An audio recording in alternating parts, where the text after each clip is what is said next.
Inductive versus deductive reasoning. In inductive reasoning, you go from specific to general, from the individual case to the general case. With deductive reasoning, you go from the general case to the specific. Inductive, an example of inductive would be like a sequence. You take the number you're on and you're going to predict the next one, and then you predict what formula must be the one that describes the sequence, a list of numbers, the order of numbers. And with deductive, it's like as if you had the formula and then you use the formula for a particular term to find a particular term. So you go from the general, which is a formula, to a specific term. In inductive, you look at the terms and you end up creating a formula. Arithmetic and geometric sequences. In an arithmetic sequence, you add the same number to get the next term in the list. With geometric sequences, you multiply by the same amount to get the next term on the list. So arithmetic, you add, geometric, you multiply. Here's an example. The first one you see here, to go from 2 to 4, you had to add a 2. And to go from 4 to 2, you had to add a 2. And to go from 6 to 8, you had to add a 2. You keep adding the same amount to get the list, to generate the list. That means you're dealing with an arithmetic sequence. And if you're multiplying times the same number to get the next term, you're working with a geometric sequence. Here's some terminology because we're going to show some formulas in a little while. So here's the sequence. This one would be called A sub 1. The very first member of the sequence is A sub 1. The very last member of the sequence is called A sub n.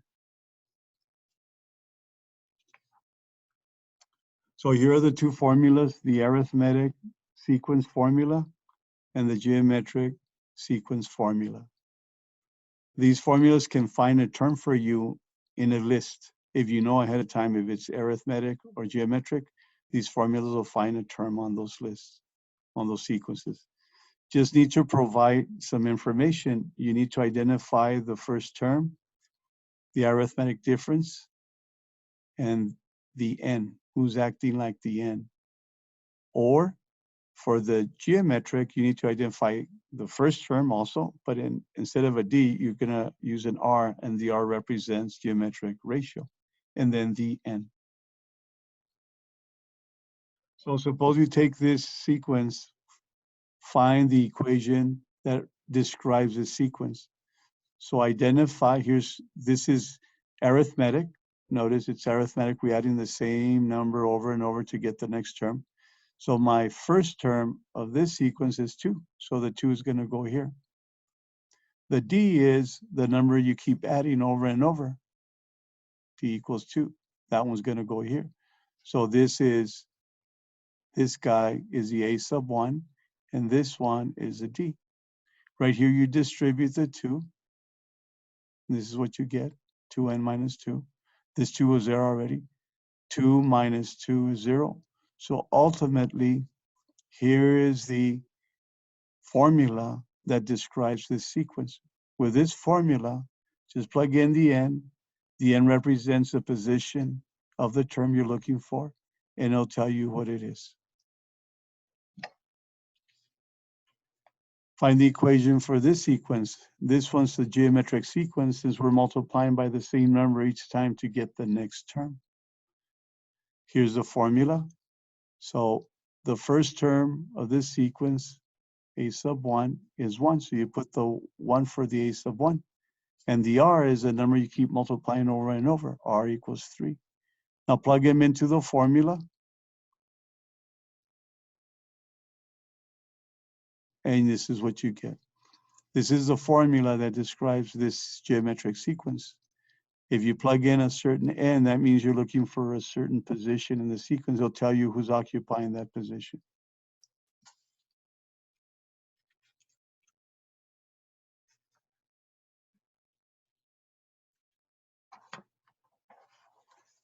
Now we're going to find a given term.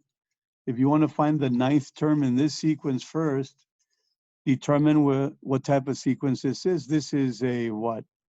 To get from the 2 to the 4, I added 2. To get from the 4 to the 6, I added 2. To get from the 6 to the 8, I added 2. This is an arithmetic sequence, so you write your formula for the arithmetic sequence. We're looking for the 9th term. So that's going to be the n. Notice the n is in 2 places, here and here. So that 9 has to go here and here. Which one is the first term? 2 is the first term in the list. What's the arithmetic difference? 2, because I add 2 and I add 2 to get to the next term. So once you plug them in, you simplify. 9 minus 1 is 8. 8 times 2 is 16. Plus 2 is 18. So this position is being occupied by the number 18. Find a given term here. Find the 10th term. So what number is in this position? Well, first identify the type of sequence you have. This is geometric. Since to get from one term to the next, I keep multiplying by the same number.